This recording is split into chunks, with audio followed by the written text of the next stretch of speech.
Hola, hola mi gente, soy Myron y este es mi viaje a la fluidez. La pasión no morida nace con una causa y es como un fuego ardiente. Hey, it's Myron here. I'm from the United States of America. I live in Michigan. I was born and raised in Michigan, and I'm passionate about Spanish. So I was around the age of 13 when I had my first exposure to the language. I was at a camp meeting in Kentucky where people met from all over the world. I met a guy named Jeremy that was from Texas, and he was a young black guy speaking fluent Spanish, and I was amazed. And it planted a seed that when I went home, I ended up buying a tape and learning some basic Spanish phrases. How the OGs do it? But he was getting melted.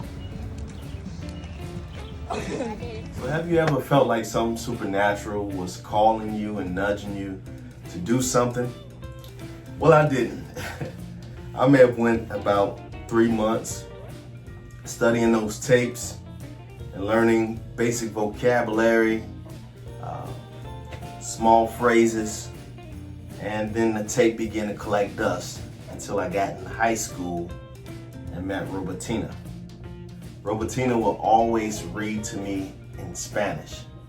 I don't even know how we became friends, but she would read to me in Spanish, and I would sit there and think, wow, this sounds amazing. But nothing sparked that motor to begin to learn. It was just a sweet melody, a sweet song to me.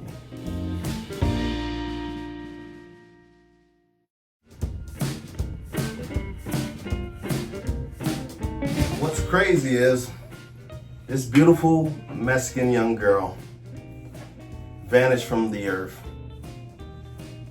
left school.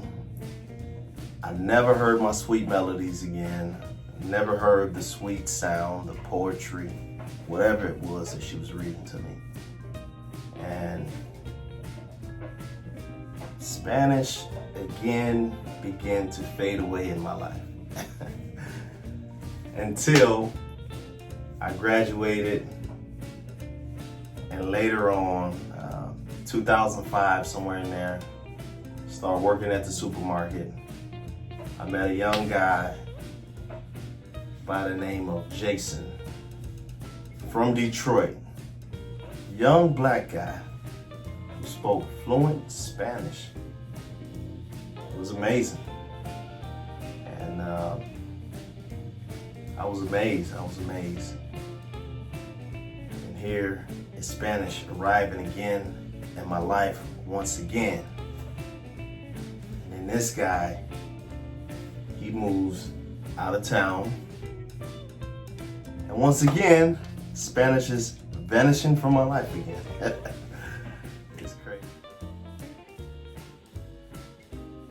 So when I speak of a supernatural being, I do believe in the Almighty God who was nudging me, pushing me, showing me what my purpose and calling is in life. And the very evidence of it is the very joy that I feel when I'm practicing Spanish, when I'm learning Spanish, and all of that. But to fast forward to 2015, there was a short, elderly Mexican lady that arrived at my church. She came from Texas, and she had family here in Michigan. So she brought her family to the church. But one day she pulled me aside, because I would always try to rehearse the little Spanish that I had. She pulled me aside and she said, Myron, you need to learn more Spanish. And from that day, I told her, okay. From that day, I never looked back.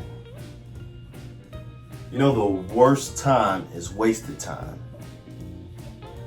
Worst time is wasted time. And I do feel some regret, and that's why I pushed so hard with Spanish because I felt like it was something that I was supposed to start way back then. But I do get joy every time I'm practicing, learning, and speaking Spanish. And that's my story, and I'm sticking to it.